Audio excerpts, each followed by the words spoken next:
በስመ አብ ወወልድ ወመንፈስ ቅዱስ አሐዱ አምላክ አሜን። ስብሐት ለእግዚአብሔር ለዘአብጽሐነ እስከ ዛቲ ሰዓት ይትባረክ እግዚአብሔር አምላከ አበዊነ በቸርነቱና በምሕረቱ በይቅርታው በዘላለማዊ ጥባቆቱ መግቦቱ ሳይለየን በእድሜያችንም ይህችን ቀን ተጨማሪ ሰጥቶ ዛሬም ዘላለማዊ ስሙ በሚመሰገንበት ለልጆቹ በአንድነት በሦስትነት በረድኤት በሚገለጥበት የሰላም ድምፁ በሚሰማበት አማናዊው ቅዱስ ሥጋው ክቡር ደሙ በሚፈተትበት አባቶቻችን ያለማቋረጥ ዘውትር ስብሐተ እግዚአብሔር በሚያቀርቡበት በቅዱስናው ስፍራ በምሕረቱ አደባባይ የሰበሰበን የአባቶቻችን የቅዱሳን አምላክ ልዑለ ባሕሪ አምላካችን እግዚአብሔር ስለማይነገረው ዘላለማዊ ስጦታው ተነግሮም ስለማያልቀው ፍቅሩ ስሙ ከምድር እስከ አርያም በፍጥረት ሁሉ አንደበት የከበረና የተመሰገነ ይሁን። ክቡር አባታችን ሊቀ ጉባኤ ቆሞስ አባ ሰላማ መለስ የዚህ ታላቅና ታሪካዊ ቤተክርስቲያን ዋና አስተዳዳሪና የዚህ ቅዱስ ሕዝብ ጠባቂ የሁላችንም አባት ክቡራን የአዲስ አበባ ሀገረ ስብከት በኢትዮጵያ ኦርቶዶክስ ተዋሕዶ ቤተክርስቲያን የአዲስ አበባ ሀገረ ስብከት የየመምሪያው ልዑካን እንዲሁም የለሚ ኩራ ክፍላተ ከተሞች የየመምሪያው ልዑካን የገዳማትና የአድባራት አስተዳዳሪዎች መምህራነ ወንጌል ውሉደ ያሬድ ሊቃውንተ ቤተ ክርስቲያን አበው ካህናት ላይካነ ምስጢር ወንድሞች ዲያቆናት የሰንበት ትምህርት ቤት ወጣቶች ከገናናው መልአክ ከቅዱስ ሚካኤል ረድኤትና በረከት ሽታችሁ ከሩቅም ከቅርብም በዚህ በተቀደሰው ስፍራ የተገኛችሁ የሽበትን አክሊል የደፋችሁ አባቶቻችን እናቶቻችን በወጣትነት ማዕረግ ዕድሜ ላይ የምትገኙ እህቶቻችን ወንድሞቻችን የጌታችን የመድኃኒታችን የኢየሱስ ክርስቶስ የመንግሥቱ ምሳሌ የሆናችሁ ሕፃናት በወደደንና ባፈቀረን እስከ ሞት ድረስ ራሱን አሳልፎ በሰጠን በጌታችን በመድኃኒታችን በኢየሱስ ክርስቶስ ፍጹም የሰላምታ ቃል እንደምን ከረማችሁ? ሁላችሁም እግዚአብሔር ይመስገን በሉ። እንደምን ከረማችሁ? እንደምን አደራችሁ? እንደምን አረፈዳችሁ? በቀን ጥባቆቱ በአምላክነት ቸርነቱ ያልተለየን በበደላችንና በኃጢአታችን ምክንያት ፈጥሮ ያላጠፋን ትላንትናን ያሳለፈ ዛሬ ላይ ያደረሰን ዛሬ ላይ አቁሞ ነገን ተስፋ እንድናደርግ የረዳን እንድናመሰግነው ከመልአኩ ከቅዱስ ሚካኤል ረድኤትና በረከት ሊያሳትፈን እግሮቻችንን ወደ ሰላም መንገድ ያቀና አንደበታችንን ለምስጋና ያዘጋጀ የአባቶቻችን የቅዱሳን አምላክ ልዑለ ባሕሪ አምላካችን እግዚአብሔር ስሙ ከምድር እስከ አርያም በፍጥረት ሁሉ አንደበት የከበረና የተመሰገነ ይሁን። እናታችን አማላጃችን መልካሙን ዘመን ያየንባት ተስፋችን የኃጢአትን ባሕር ከፍለን የተሻገርንባት ድልድያችን ስለ ማዳኑ ሥራ የምንነጋገርባት ድንቅ ቋንቋችን የአባቶቻችን ጦም ዜማ የሰማዕታት አክሊላቸው የደናግል መመኪያቸው የመላእክት እህታቸው እመብዙኃን ቅድስተ ቅዱሳን ንጽሕተ ንጹሐን ድንግል ማርያም እናታችን ምስጋና ይድረሳት። አሜን በሉ እስቲ። ኧረ ይልቁንም ስንጠራው ከዓይን ጥቅሻ ፈጥኖ የሚደርስልን በቅድመ እግዚአብሔር ጸሎታችንን የሚያሳርግ ልመናችንን የሚሰማ ከመከራ ሥጋ ከመከራ ነፍስ የሚታደገን መጋቤ ብሉይ መልአከ ምክሩ ቅዱስ ሚካኤል ምስጋና ይድረሰው። እንኳን አደረሳችሁ።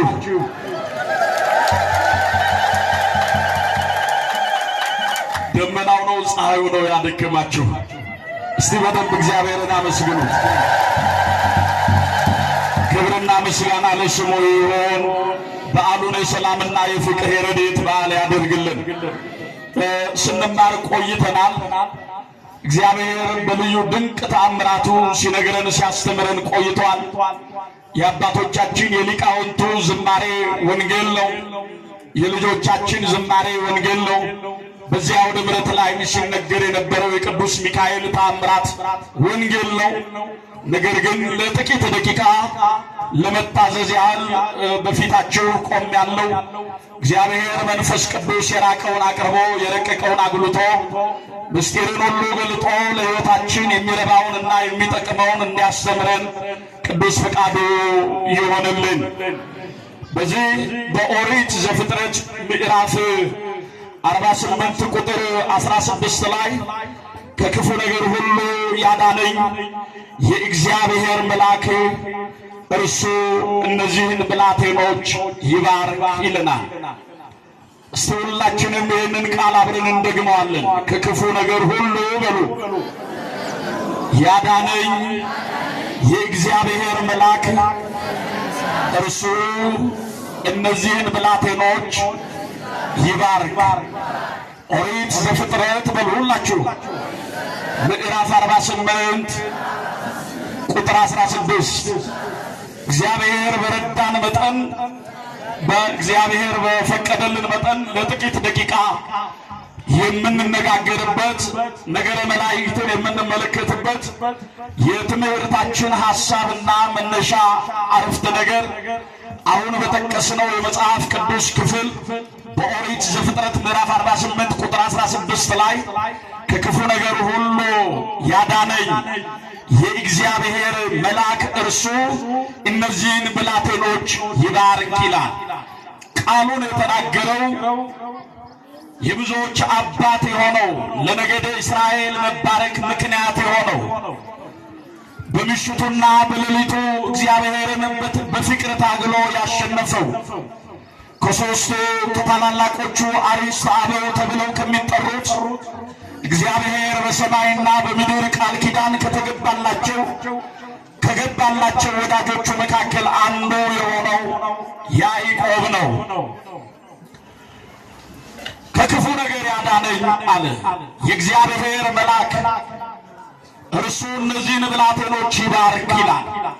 ዛሬ ሁላችንም በዚህ ስፍራ እግዚአብሔር ያከበረውን የእግዚአብሔር መልአክ በዚህ በሉቃስ ወንጌል ምዕራፍ 2 ቁጥር 16 ላይ የጌታ መልአክ ይለዋል። ቅዱሳን መላእክት የእግዚአብሔር ባለሟሎች እንደሆኑ የእግዚአብሔር አገልጋዮች እንደሆኑ መጻሕፍት ይመሰክራሉ። ከዚህ የተነሳ ዛሬ እግዚአብሔር በዚህ ዕለትና በዚህ ቀን ቃል ኪዳን የገባለትን የሰው ልጆች ሁሉ ለማስማር የሰው ልጆች ሁሉ ይቅርታ ለማሰጠት በእግዚአብሔር ፊት ዕለት ዕለት የሚቆመው የሚያገለግለው ታላቁ የመላእክት አለቃ የቅዱስ ሚካኤልን በዓል ምክንያት አድርገን ነው በዚህ የተገኘ ነው። ታዲያ መጽሐፉም እንደሚናገረው ከክፉ ነገር ሁሉ ያዳነኝ መልአክ እርሱ የእግዚአብሔር መልአክ እርሱ እነዚህን ብላቴኖች ይባርካል። ዮሴፍ ለያዕቆብ ልጆቹን ይዞ ኤፍሬምንና ምናሴን ይዞ ለማስባረክ ወደ እርሱ መጥቷል። ያዕቆብ እንደምትመለከቱት መጽሐፉም እንደሚነግረን የእርጅናው ወራት በዘመኑ ባፈጀ ጊዜ ዮሴፍ አባቱ እንዳረጀ ተመልክቶ ልጆቹን ለማስባረክ ምናሴንና ኤፍሬምን ይዞ ወደ ያዕቆብ መጥቷል። ምናልባትም ያዕቆብ በዚህ መጽሐፍ ላይ ሲናገር ከክፉ ነገር ያዳነኝ ከክፉ ነገር የታደገኝ በመከራ ሰዓት የደረሰልኝ ከጠላቶቼ ያስመለጠኝ በመንገዴ ሁሉ የመራኝ ከክፉ ነገር የታደገኝ የእግዚአብሔር መልአክ አለ።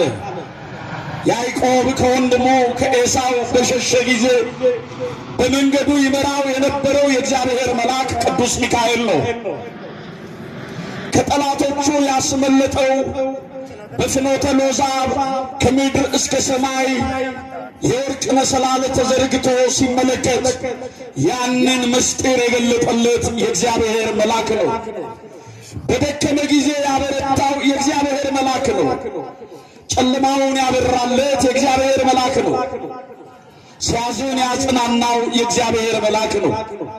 የቅዱሳን መላእክት ተልእኮ ዋነኛው መሰረታዊ ዓላማ ይህ ነው። የሰው ልጆች ጸሎት ወደ እግዚአብሔር የእግዚአብሔርን ምሕረት ወደ ሰው ልጆች ማምጣት ነው። የቅዱሳን መላእክት ተልእኮ የእግዚአብሔር ልጆች የሰው ልጆች ከክፉ ነገር መታደግና መጠበቅ ነው። የመላእክት ተልእኮ በደከምን ሰዓት እኛን ማበረታት ነው። ከእግዚአብሔር ዘንድ የሚላኩ ቅዱሳን መላእክት ተልእኳቸው ይህ ነው። ከነርሱ መካከል መልአከ ምክሩ የመላእክት አለቃ ቅዱስ ሚካኤል በዋናነት የሚጠቀስ የሰውን ልጆች በመርዳት የሚታወቅ የእግዚአብሔር መልአክ ነው። ለዚህ ነው ታላቁ በምርኮ ዘመን በባቢሎን ምርኮ ዘመን በዛ በችግሩ ለሕዝበ እስራኤል መጽናናት የሆነ በኢየሩሳሌም መፍረስ በሕዝቡ ስደት መካከል እግዚአብሔር ያዘጋጀላቸው የምርኮ ዘመን ነቢይ የነበረው ዳንኤል ሲናገር እንዲህ ይላል። ከዋነኞቹ አለቆች አንዱ ሚካኤል ሊረዳኝ መጣ አለ። ማን ሊረዳኝ መጣ? ቅዱስ ሚካኤል በሕይወታችን ይርዳን። አመስግኑላችሁ። ከዋነኞቹ አለቆች አንዱ ሚካኤል ሊረዳኝ መጣ አለ። ዳንኤልን የረዳ ቅዱስ ሚካኤል ነው። ከአናብስት አፍ የታደገ ቅዱስ ሚካኤል ነው። በጠላቶቹ መካከል ክብርን የሰጠው ቅዱስ ሚካኤል ነው። የእግዚአብሔር ልጆች ቅዱስ ሚካኤልን መቼም የኢትዮጵያውያን የዓመት አቆጣጠራችን ስንት ወራት ነው ያሉን? 12 ወራቶች አሉ። በእነዚህ በ12 ወራት እግዚአብሔር ለቅዱስ ሚካኤል ቃል ኪዳን ያልሰጠበት ጊዜና ወራትና ሰዓት ቀናት የሉም። በመስከረም 12 ፋሲለደስን ከመከራ ሥጋ የታደገበትን በዓል እናከብራለን። በጥቅምት 12 ነቢዩ ሳሙኤልን በነቢዩ በሳሙኤል አማካኝነት ዳዊትን ቅባ ነገሥት የቀባው ቅዱስ ሚካኤል ነው። የተራዳው መልአክ ቅዱስ ሚካኤል ነው። የእግዚአብሔር ልጆች በዚህ ብቻ አይደለም። ታኅሳስ 12 ዱራታዎስና ቴዎብስታን የረዳበት ዕለት ነው። በዚሁ በታኅሳስ 12 ኢትዮጵያዊውን ጻድቅ አባ ሳሙኤልን የታደገበት ያገለገለበት የጠበቀበት ወራት ነው። ጥር 12 ያዕቆብን ከኤሳው የታደገበት ያዳነበት በዓል ነው። ለዚህ ነው ያዕቆብ በምዕራፍ 48 ኦሪት ዘፍጥረት ምዕራፍ 48 ቁጥር 16 ላይ በመከራዬ ቀን በክፉ ቀን የታደገኝ የእግዚአብሔር መልአክ እነዚህን ብላቴኖች ይባርካል። ያ በመከራው ቀን የታደገለትን በጥር 12 ቀን የደረሰለትን የእግዚአብሔርን መልአክ ቅዱስ ሚካኤልን ያዕቆብ ጠራው። እንዲሁም ይላል ያዕቆብ ሲናገር የአባቶቼ የአብርሃም የይስሐቅ አለ። ራሱን አልጠራ። እግዚአብሔር እኔ የአባቶቻችሁ የአብርሃም የይስሐቅ የያዕቆብ አምላክ ነኝ አለ እግዚአብሔር።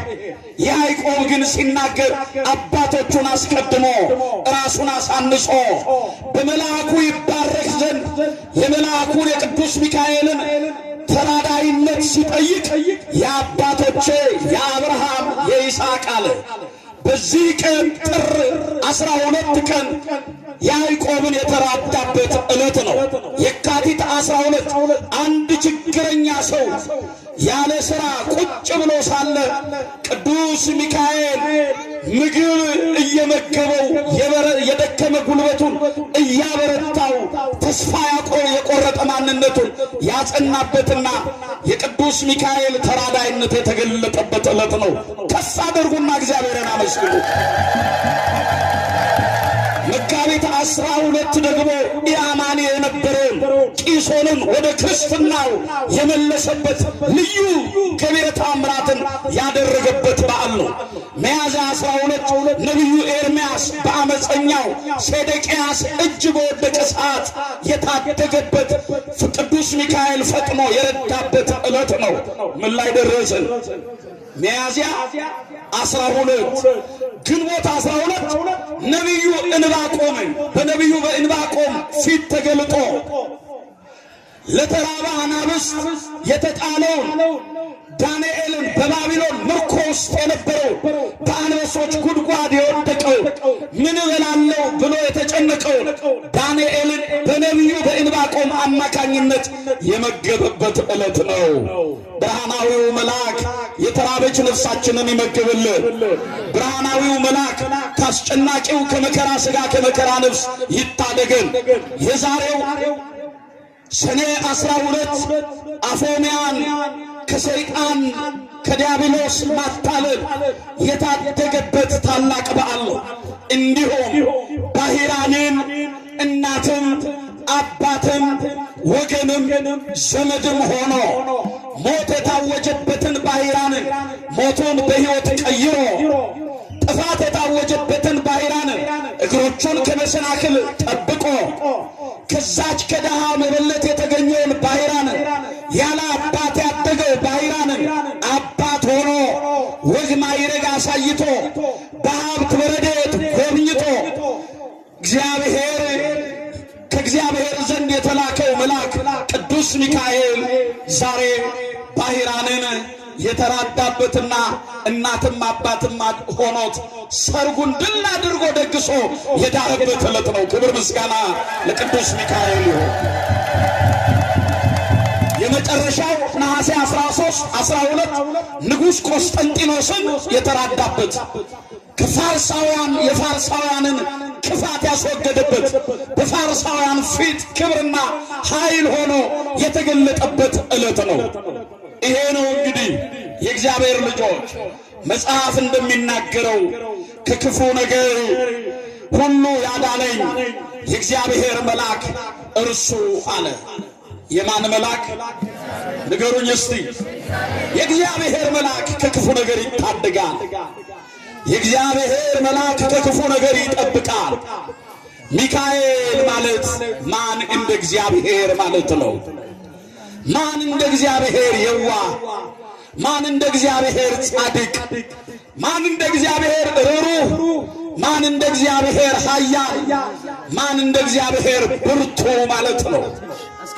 ከሰባቱ ሊቃነ መላእክት መካከል አንዱ የሆነው የመላእክት አለቃ ቅዱስ ሚካኤል ዛሬ በዓሉን የምናከብረው ስለ 6 ነገር ነው። ስለ ስንት ነገር ነው? ተናገሩ። 6 ነገሮችን ምክንያት አድርገን ነው።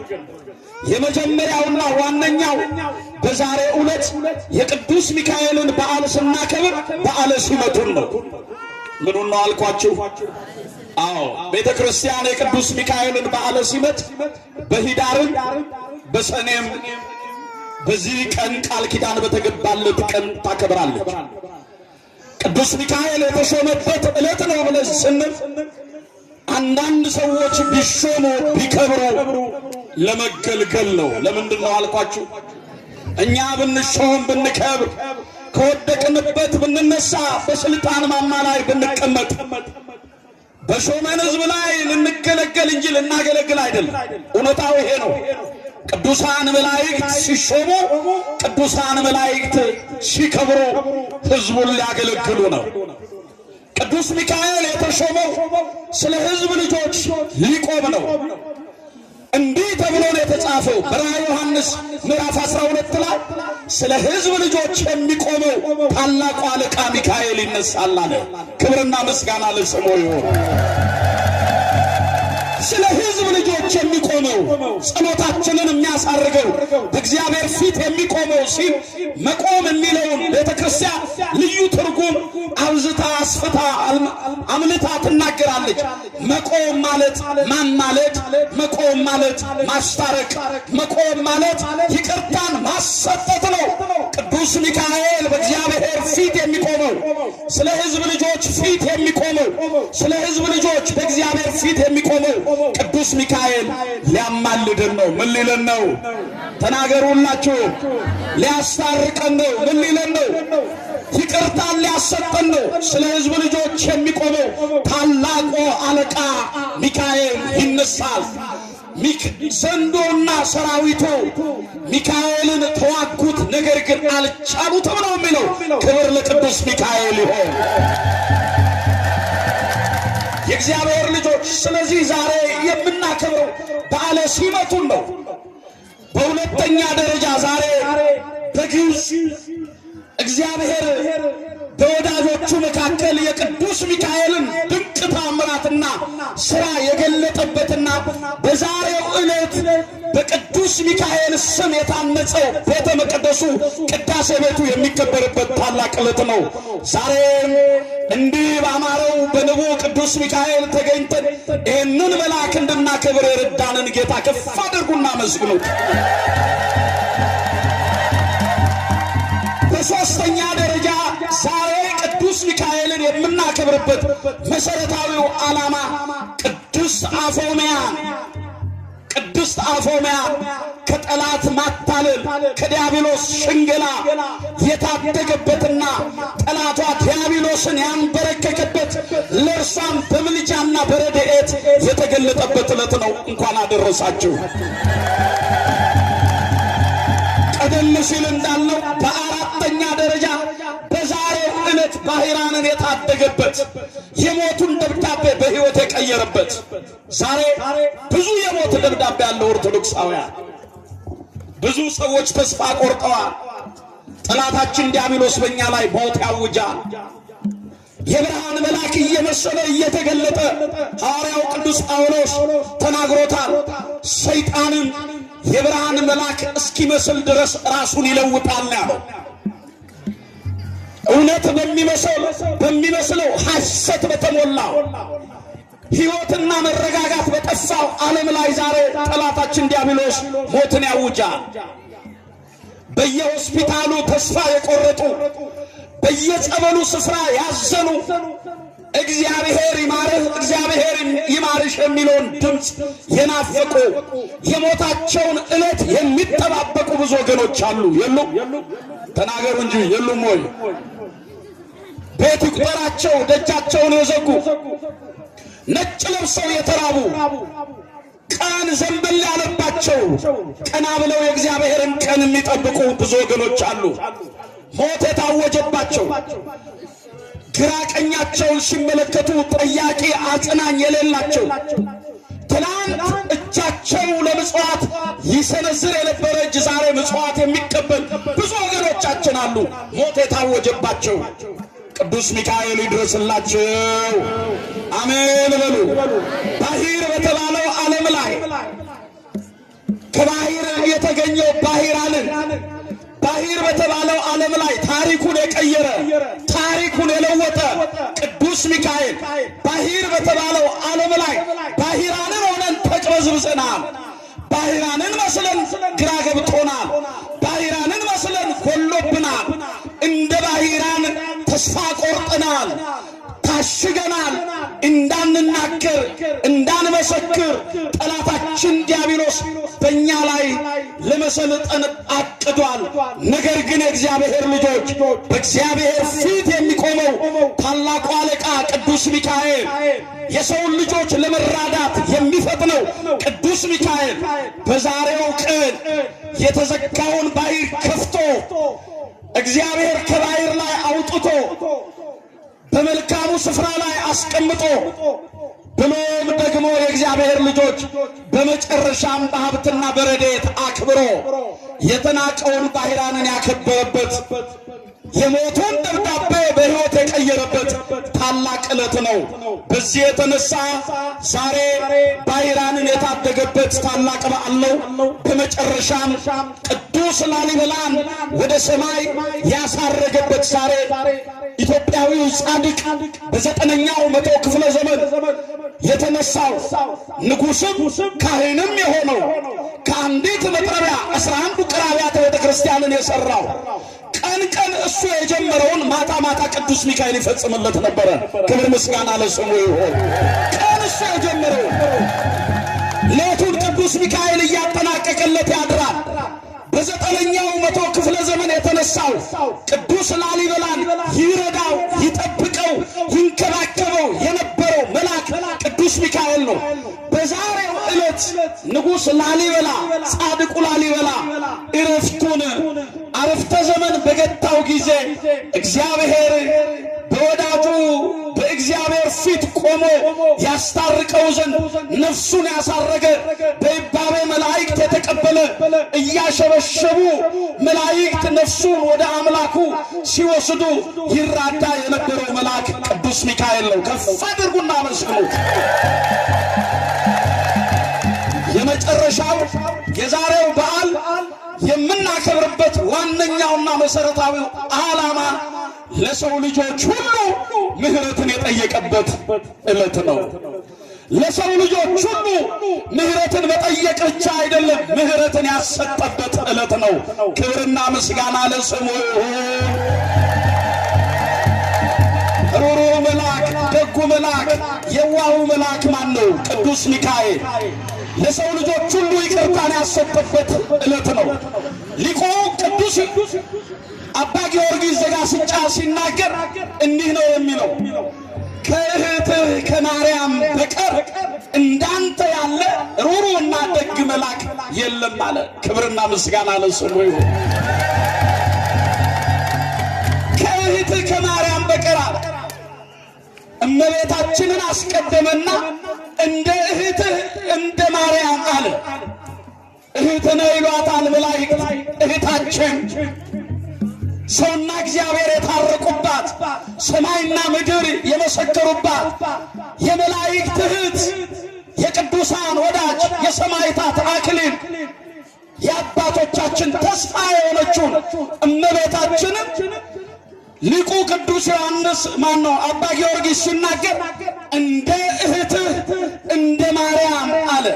እንደ እህትህ እንደ ማርያም የዋህና ደግ መልአክ ነህ አለ። የዋህና ምንድን ነህ አለ? ደግ መልአክ ነህ አለ። ሚካኤል ደግ መልአክ ነው። ሚካኤል ሩሩህ መልአክ ነው። ሚካኤል በቅድመ እግዚአብሔር የሚቆምልን መልአክ ነው። ሚካኤል የሚያስታርቀን መልአክ ነው። ሚካኤል በጭንቀታችን ሰዓት የሚደርስልን መልአክ ነው። ሚካኤል ከውድቀታችን የሚያነሳን መልአክ ነው። ሚካኤል ከሰማይ መናን እያዘነበ ሕዝቡን ይመራ ለነበረው ለሕዝበ እስራኤል ይታደጋቸው የነበረ መልአክ ነው። የጠላቶቻችንን ሰፈር ጨለማ፣ የእኛን መንገድ ብርሃን የሚያደርግ የእግዚአብሔር መልአክ ነው። ክብርና ምስጋና ለስሙ ይሁን። ለዚህ ነው ነቢየ እግዚአብሔር ቅዱስ ዳዊት በመዝሙር 33 ቁጥር 7 ላይ ኢታየን መልአከ እግዚአብሔር አውዶሙ፣ የእግዚአብሔር መልአክ እግዚአብሔርን በሚፈሩ ሰዎች ዙሪያ ይሰፍራል አለ። ማንን ንገሩኝ? በማርያም ጨርሻለሁ። ማንን በሚፈሩ ንገሩኛ? እግዚአብሔርን በሚፈሩ ሰዎች ዙሪያ የእግዚአብሔር ልጆች እግዚአብሔርን በመፍራት እንድንወጣ፣ እግዚአብሔርን በመፍራት እንድንገባ፣ እግዚአብሔርን በመፍራት እንድንመላለስ ማን ይርዳን?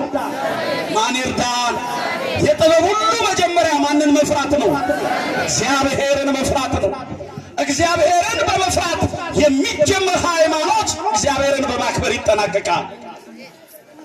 አዎ እግዚአብሔርን በመፍራት የሚጀምር ሃይማኖት እግዚአብሔርን በማክበር ይጠናቀቃል።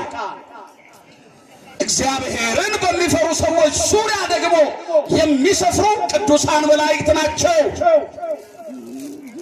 ለዚህ ነው የእግዚአብሔር መልአክ እግዚአብሔርን በሚፈሩ ሰዎች ዙሪያ ይሰፍራል ያድናቸውማል አለ። ምን ይላቸዋል? ንገሩኝ በማርያም። ለዚህ ነው ከክፉ ነገር የታደገኝ የእግዚአብሔር መልአክ አለ ያዕቆብ። ከክፉ ነገር የታደገኝ፣ ከክፉ ነገር የሚታደገን የእግዚአብሔር መልአክ እግዚአብሔርን በሚፈሩ ሰዎች ዙሪያ ይሰፍራል ያድናቸውማል አለ። ዛሬ እግዚአብሔርን በመፍራት እየተመላለስን ከሚያስፈራው ዓለም እግዚአብሔር እንዲጠብቀን፣ እግዚአብሔርን በማክበር እየተመላለስን እግዚአብሔርን ከማያከብረው ዓለም እንዲታደገን፣ እግዚአብሔርን በመውደድ እየተመላለስን እግዚአብሔርን እና በጎ ሥራውን ከሚጠላው ዓለም እየራቅን በፍቅርና በአንድነት እንድንኖር ማን ይርዳን? ማን ይርዳን? የቅዱስ ሚካኤል አምላክ የዓመት ሰው ይበለን። ዛሬ ምድሪቱ በአራቱም ማዕዘን የተባረከችበት የዋሁ መልአክ ቅዱስ ሚካኤል በአዝርት ላይ በምድሪቱ ላይ በአፍላጋቱ ላይ እንዲሁም ደግሞ በሕፃናት ላይ በአረጋውያን ላይ በሰው ልጆች ላይ ሙሉ የተሾመው ጸሎታችንን በቅድመ እግዚአብሔር እንዲያደርስ ወደኛ እየበረረ የሚመጣው የእግዚአብሔር መልአክ በመንገዳችን ሁሉ እንዲቀድምልን ፈቃዱ ይሆንልን። አዎ ስላንተ መልአኬን እልካለሁ ወደ አዘጋጀሁልህ ስፍራ ያገባህ ዘንድ ስላንተ መልአኬን እልካለሁ ተብሎ የተነገረው የእግዚአብሔር መልአክ ወደ ሕይወታችን እንዲላክ ወደ አሰብናት ወደ አቀድናት ወደ ምንፈልጋት ወደ ሰማያዊቷ ኢየሩሳሌም ሰማያዊት እንዲያደርሰን ቅዱስ ፈቃዱ ይሆንልን። የመከረን ያስተማረን የአባቶቻችን የቅዱሳን አምላክ ልዑለ ባሕሪ አምላካችን እግዚአብሔር ምስጋና ይድረሰው። ከፍ አድርጉና እግዚአብሔርን አመስግኑ። ድገሙት እልልታውን ለሶስተኛ ጊዜ። ማን የተመሰገነ ይሁን? ተናገሩ። ማን የተመሰገነ ይሁን? ተመስገን በሉና እግዚአብሔርን አክብሩት።